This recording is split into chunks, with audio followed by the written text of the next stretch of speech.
en compagnie de Florian Desmigneux. Bonjour Florian. Bonjour. Alors, vous connaissez le principe de victoire. On va tout de suite parler de votre première victoire. Vous pouvez nous raconter? Ouais, je m'en souviens, c'était un mois de février. Le cheval s'appelait Hugo Linviel à Anguin, voilà, pour Jean-Pierre Viel.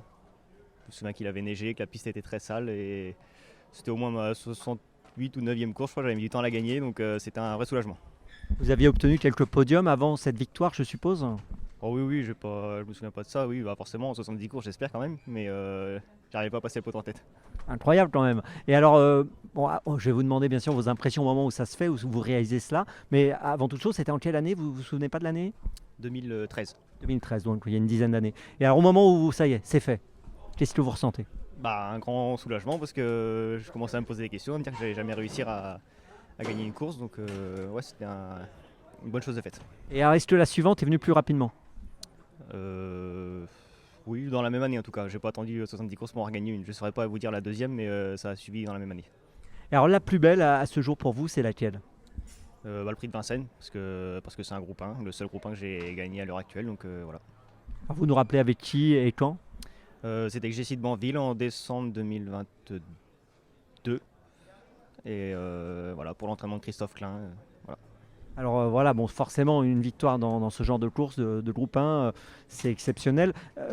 Avant le coup, vous pensiez que c'était jouable?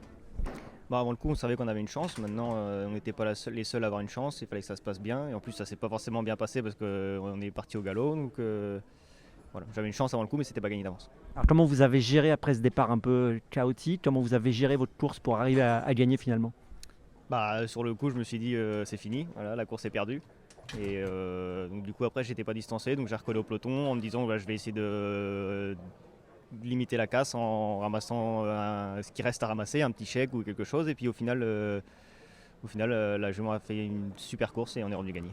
Ça devait être extraordinaire au passage du poteau, genre, vous avez vu gagner, ça a dû être... Vous avez réalisé tout de suite ou il a fallu un peu de temps?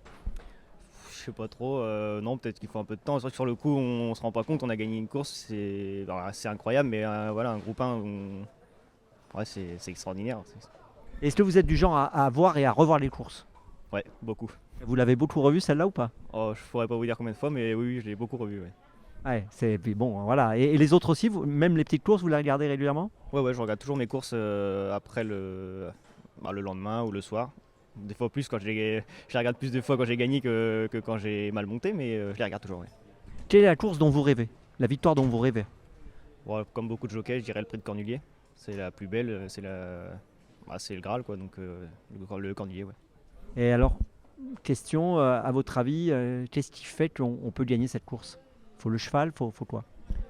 Faut le cheval, faut la chance. Voilà, on a pu le voir encore dimanche avec Jean-Yann, tout s'est bien déroulé. Il y a eu plein d'aléas avant la course et au final il a gagné, donc une part de chance et puis forcément faut le cheval aussi, mais voilà, c'est un tout.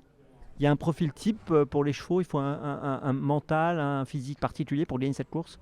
Bon, en physique, je pense pas. On a vu des grands et des petits gagner, mais le mental, oui, forcément, il faut le mental. Il faut des chevaux des battants. Quel cheval vous a le plus marqué et pourquoi? Ce sera la dernière question.